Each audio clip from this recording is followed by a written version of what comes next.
SDPI கட்சி சார்பில் வக்புரிமை மீட்பு குறித்து பேரணி, ஆயிரக்கணக்கானோர் பங்கேற்பு. தமிழ்நாடு அரசு மற்றும் வக்பு வாரியம் செய்கின்ற அநீதிதான் பெரிய அநீதி. எஸ்டிபிஐ கட்சியின் மாநில தலைவர் நெல்லை முபாரக் பேச்சு. எஸ்டிபிஐ சார்பில் இன்று கோவை உக்கடம் லாரிப்பேட்டை பகுதியில் வக்பு உரிமை மீட்பு மாநாடு நடைபெற்றது. இதில் அக்கட்சியின் மாநில தலைவர் நெல்லை முபாரக் கலந்து கொண்டார்.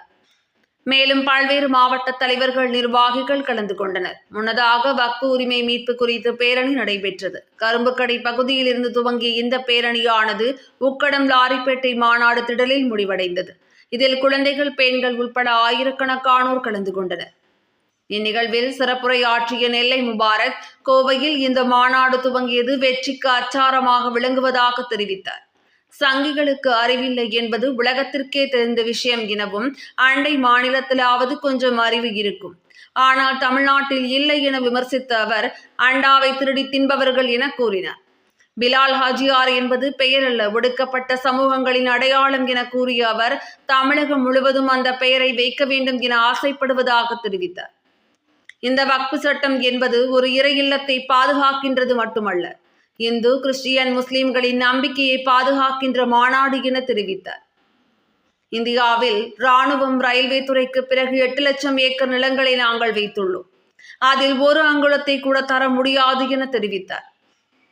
ஒன்றிய அரசு கொண்டு வந்துள்ள இந்த சட்டத்தை வக்பு திருத்த சட்டம் என்று நாங்கள் பார்க்கவில்லை எனவும், அது வக்பு திருட்டு சட்டமாகவே பார்ப்பதாக தெரிவித்தார். மேலும் அந்த சட்டத்தின் அடிப்படையில் மாவட்ட ஆட்சியர் முடிவெடுக்கலாம் என்று இருப்பதை சுட்டிக்காட்டிய அவர், இது என்ன நியாயம் எனவும் கேள்வி எழுப்பினார். தமிழ்நாடு அரசு மற்றும் வக்பு வாரியம் செய்கின்ற அநீதிதான் பெரிய அநீதி எனவும், தமிழ்நாடு அரசை போல் ஒரு கண்ணிற்கு மையும் ஒரு கண்ணிற்கு சுண்ணாம்பும் வைக்கின்ற அரசை பார்த்ததில்லை என தெரிவித்தார். சிக்கந்தர் மலை பற்றி நாங்கள் பேசி முடிவு செய்து கொள்கிறோம், ஆனால் அரசு இதில் நுழைந்து எதுவும் செய்யக்கூடாது என கூறுகிறார்கள் என தெரிவித்தார். நாகூருக்கு ஸ்டாலின் அரசு சந்தனக்கட்டையை தரவில்லை எனவும், அது ஜெயலலிதாவின் ஆட்சியிலே தரப்பட்டு விட்டது என தெரிவித்தார். நாகூருக்கு சந்தனக்கட்டை, சிக்கந்தர் மலைக்கு கொல்லிக்கட்டையா என கேள்வி எழுப்பினார். மேலும் இவர்கள் சிறுபான்மையினரின் வாக்குகளை பெறுவதற்கு பலவித சூட்சமங்களை செய்பவர்கள் எனவும் கூறினார். அபூபக்கர் சாஹிருக்கு பிணை மறுக்கப்பட்ட சட்டத்தை தான் ஆதரித்தவர்கள் திமுகவினர் எனவும், இது எவ்வளவு பெரிய தவறு, இதற்கு மன்னிப்பு கேட்டுள்ளீர்களா என கேள்வி எழுப்பினார். விஸ்வரூபம் படத்தை பார்த்து சிறுபான்மையின மக்களை ஜெயலலிதா அழைத்து பேசினார்கள் எனவும், அதே சமயம் இந்த சமூகம் அமரன் படத்திற்கு எதிராக எத்தனை போராட்டங்களை நடத்தியது என கேள்வி எழுப்பிய அவர், எப்படி சமூக நீதி அரசின் தலைவராக இருக்க முடியும் என கேள்வி எழுப்பினார். பெரியாரை பற்றி யாராவது தவறாக பேசினால் எஸ்டிபிஐ மதிக்காது எனவும், பெரியார் இந்த சமூகத்தின் அடையாளம் எனவும், இறந்தவர்களாக இருந்தால் யாராக இருந்தாலும் சரி, பாஜகவினராக இருந்தாலும் சரி, அவர்களை பற்றி நாங்கள் பேசுவதில்லை எனவும், ஆனால் அப்படி இருக்கும் பொழுது கூட பெரியாரை பற்றி பேசும் பொழுது நீங்களா இறங்கி போராடினீர்கள். ஸ்டாலின் புகார் அளித்துவிட்டு ஜாலியாக இருந்து கொண்டார், ஆனால் தந்தை பெரியார் திராவிட கழக ராமகிருஷ்ணன் போராடி கைது செய்யப்பட்டார் என கூறினார். வக்புக்கு எந்த நிதியும் ஒதுக்கப்படவில்லை என்றார். தமிழ்நாட்டில் 2 லட்சம் ஏக்கர் வக்பு சொத்துகள் இருக்கிறது எனவும், அதில் 1 லட்சம் ஏக்கர் பதிவு செய்யப்பட்டுள்ளது எனவும் கூறினார். மேலும் வக்பு வாரியத்திலும் லஞ்சம் இருப்பதாக தெரிவித்தார். திருச்செந்தூரை பிரச்சனை அடிப்படையில் திமுக அரசிடம் உள்ளது என்றார். வக்பு உரிமையை காக்க வேண்டிய கடமை ஒவ்வொருவருக்கும் உள்ளது என்றார். மேலும் இதில் அரசாங்கம் தலையிடுகின்ற தேவை இல்லை என தெரிவித்தார்.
பவானி மோகன் அவர்களே, முதல்வர் நூருல் இஸ்லாம் அரபிக் கல்லூரியினுடைய முதல்வர் மாசத்திற்குரிய மௌலானா மூலவி அல் ஹாஃபில் காரி முகமது யஹ்யா தாவூதி அவர்களே, மிகச்சிறப்பான வாழ்த்துரையாற்றி அமர்ந்திருக்கிற ஜோதிமலை இறைப்பணி திருக்கூடத்தினுடைய தலைவர் தவத்திரு திருவடிக்குடில் அடிகளார் அவர்களே, பாசத்திற்குரிய அன்பு சகோதரர் மாநில பேச்சாளர் ரவிச்சந்திரன் அவர்களே, மாநிலத்தினுடைய செயலாளர் எனது அருமை பாசத்திற்குரிய கோவையிலிருந்து தான் துவங்குகிறது என்பதிலிருந்து இதனுடைய வெற்றிக்கு அச்சாரமாக இந்த மாநாடு அதற்கான ஒரு மைல்கல்லாக அமைந்திருக்கிறது. அன்பு சொந்தங்களே, பொதுவாகவே கோவை என்று சொன்னால் வச்சு செய்வார்கள், ஆனால் இப்பொழுது அடிவழியாக செய்திருக்கிறார்கள் என்பதாக நான் கருதுகிறேன்.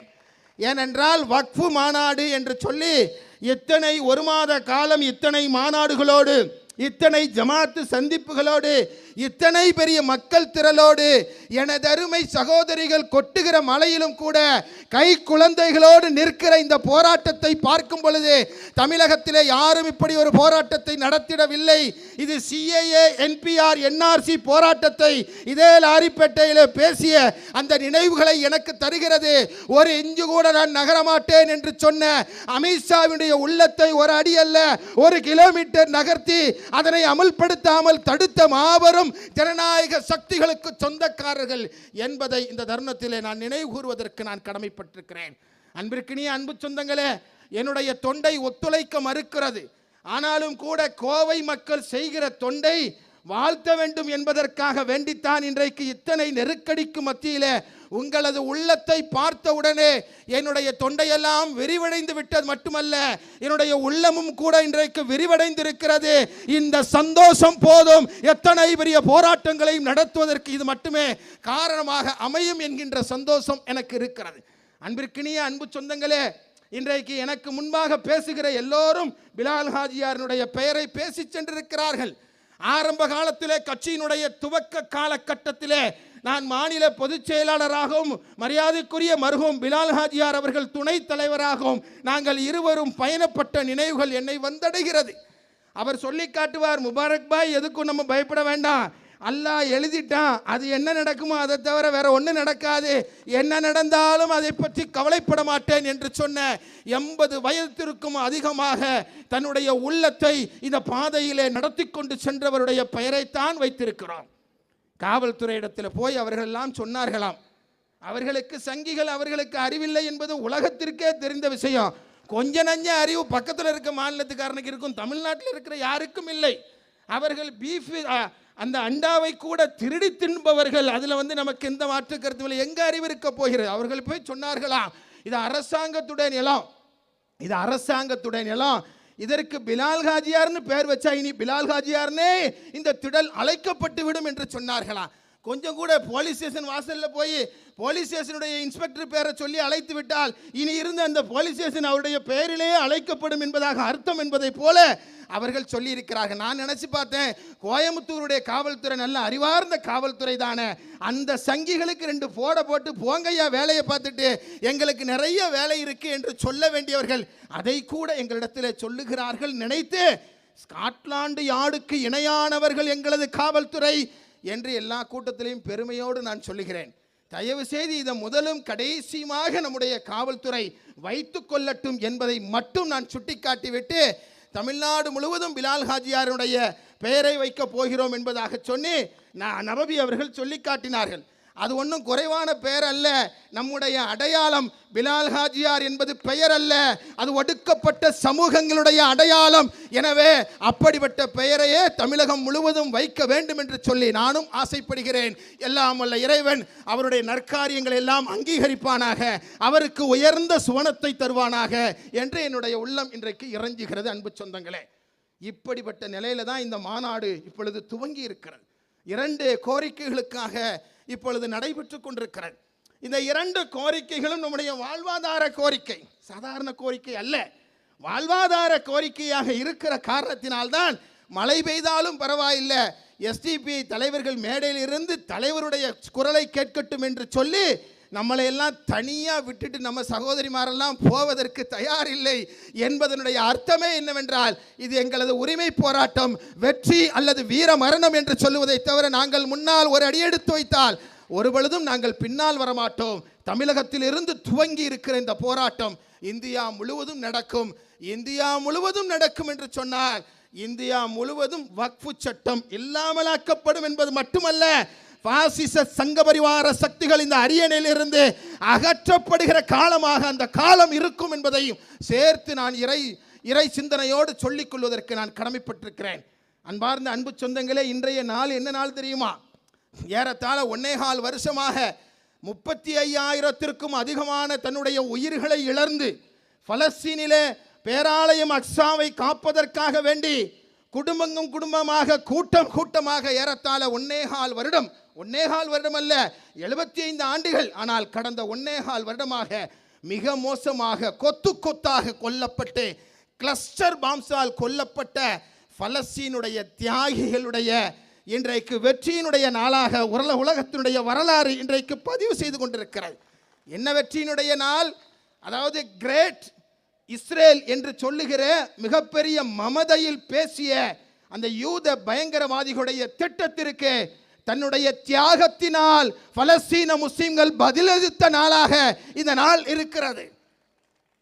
தமிழ்நாட்டுக்கும் இந்தியாவுக்கும் வேணா மொசாதுங்கிறது பெரிய அமைப்பாக இருக்கலாம், பலஸ்தீனில் இருக்கிற ஒரு குஞ்சு கொரோனா கூட அவர்களை பற்றி அஞ்சவில்லை என்பதை நேற்றைய தினம் இஸ்ரேலிலே வந்திருக்கிற ஒரு பத்திரிகையுடைய செய்திகள் அவ்வளவு அற்புதமாக சொல்லுகிறது.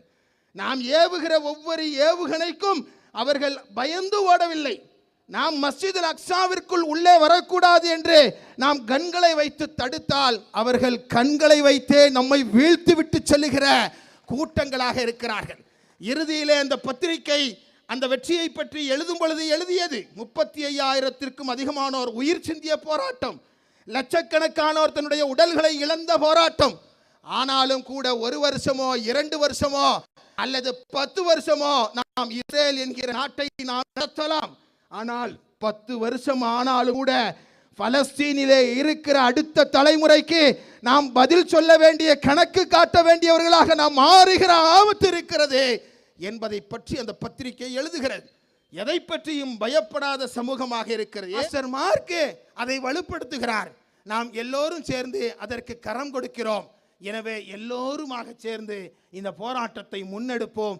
கோவையில் தொடங்கி இப்பொழுது பேரணியோடு தொடங்கி இருக்கிற இந்த மாநாடு, இந்த பேரணி இந்த லட்சியத்தை வெல்லும் வரை எஸ்டிபிஐ கட்சியினுடைய பேரணி தொடரும் என்று சொல்லிக்கொண்டு அற்புதமானதொரு மாநாட்டை நடத்தி காட்டிய கோவை மத்திய மாவட்டம், கோவை மண்டலத்தினுடைய தலைவர் உள்ளிட்ட மாவட்டத்தினுடைய அத்தனை நிர்வாகிகளுக்கும், விமன் இந்தியா மூவ்மெண்ட், எஸ்டிடியு வர்த்தகர் அணி, அதுபோல வழக்கறிஞர் அணி உள்ளிட்ட அத்தனை சகோதர சகோதரிகளுக்கும் என்னுடைய நெஞ்சார்ந்த வாழ்த்துக்களை, பிரார்த்தனைகளை, நன்றியினை தெரிவித்துக் கொண்டு மிகப்பெரிய இந்த மாநாடு வெல்லட்டும். நம்முடைய கோரிக்கை